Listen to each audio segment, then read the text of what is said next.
Thank you, Madam Speaker.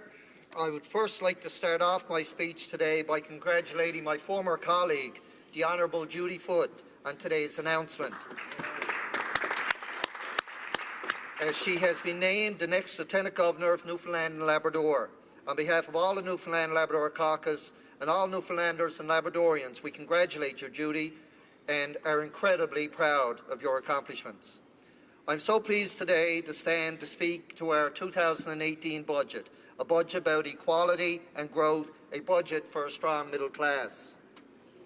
Madam Speaker, I was very proud when the Finance Minister tabled this most recent budget because it demonstrated our continued commitment as a government to making decisions for Canadians first and foremost. Budget 2018 is the most progressive and inclusive budget to date, going to great lengths to recognise our strengths as a country, but also recognise that there is still a lot of work to do as it relates to reconciliation, gender equality and overall inclusion. I want to focus my speech today on just some of the commitments made in Budget 2018 that will have the biggest impact in my riding of Avalon and, of course, in my home province. $250 million allocated to the Department of Fisheries and Oceans Small Craft Harbours programme. Madam Speaker, I can't begin to express how thrilled I was to see this commitment in Budget 2018. All but one community in my riding is bound by the ocean. They are coastal communities that depend on the commercial fishery, not just economically, but also culturally.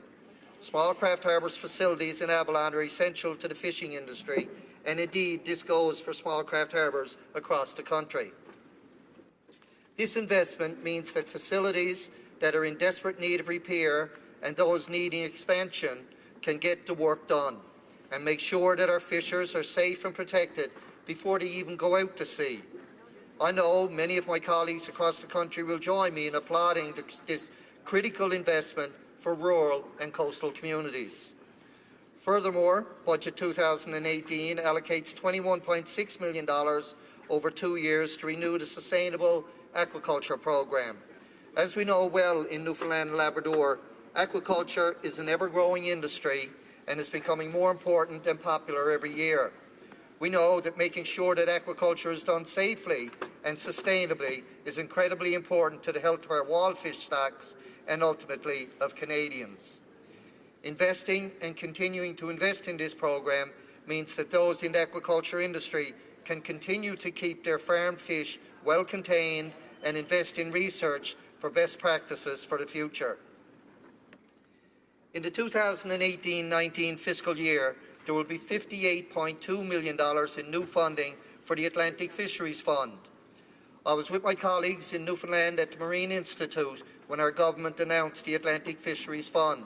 And Madam Speaker, the response to this fund has been astounding. I've personally had conversations with fishermen in my riding who have recently applied for and have received funding through the AFF, and they are all so thrilled with what this funding could mean for them and their enterprise. This is probably one of the only times that individual fishermen have been able to apply for their own federal funding to invest in innovative equipment that will make their jobs easier and safer now and into the future.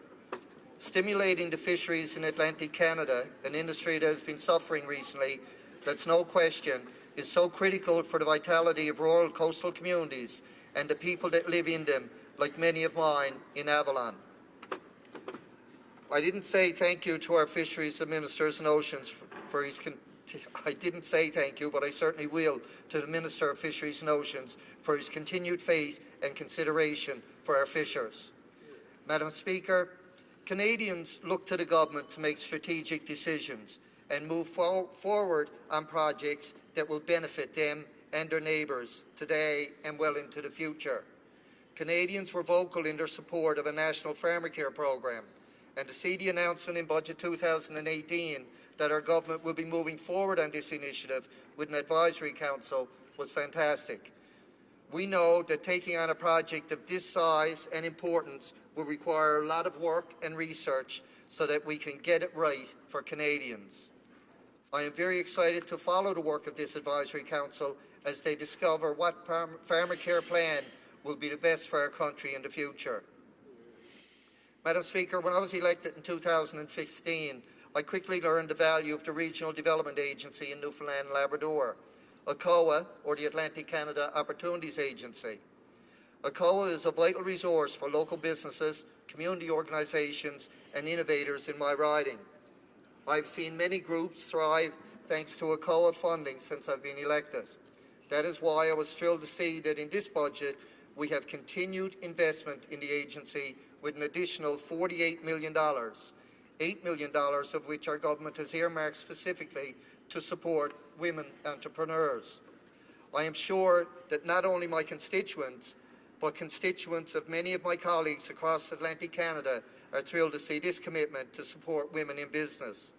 I believe that this builds on our government's promise to work towards gender equality and giving women more opportunities to achieve this goal. Investing in female entrepreneurs is not only the way that Budget 2018 has committed to giving women the opportunities they deserve to thrive in today's workforce. This budget commits to a new parental sharing benefit, which will give an extra 5 weeks of parental leave to new parents, provided that both parents share in that leave.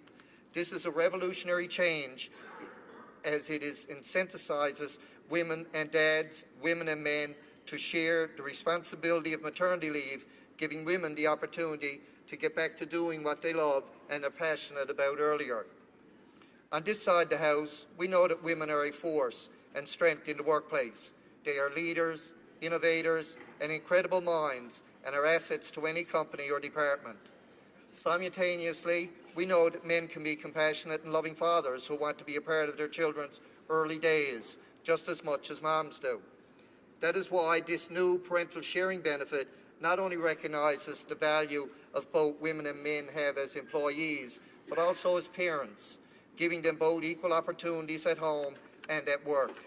We believe that our children are better off when they learn, grow, and develop alongside both of their parents equally.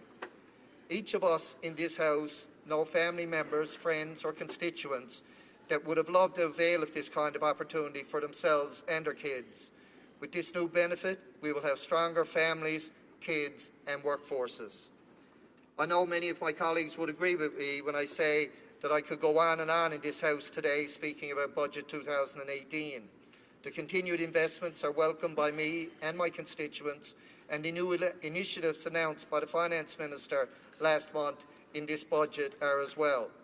The budget is proof, Madam Speaker, that our government is investing and making decisions with the best interests of Canadians in mind. I want to thank the Finance Minister and the Prime Minister for ensuring that the middle class and our most vulnerable Canadians are at the heart of this budget and all decisions made by this government. I am proud to stand in support of equality and growth for the middle class and in support of this 2018 budget. Thank you, Madam Speaker.